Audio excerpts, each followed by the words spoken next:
చూస్తున్నాం పహల్గాం ఉగ్రదాడి కేసులో నేడు ఎన్ఐఏ చార్జ్ షీట్ దాఖలు చేయనుంది.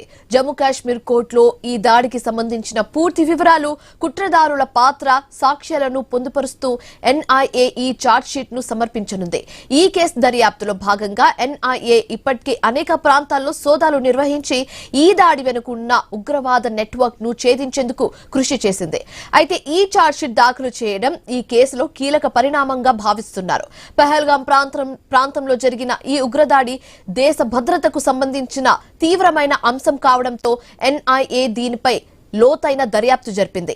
ఈ చార్జ్షీట్ ద్వారా ఈ దాడికి పాల్పడిన వ్యక్తులు, వారికి సహాయం చేసిన స్థానిక లేదా అంతర్జాతీయ వ్యక్తుల పాత్ర, ఈ కుట్ర వెనుక గల కారణాలు వంటి పూర్తి సమాచారం కోర్టుకు సమర్పించబడుతుంది.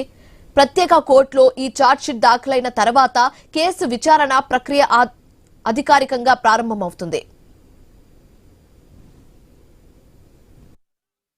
కొండి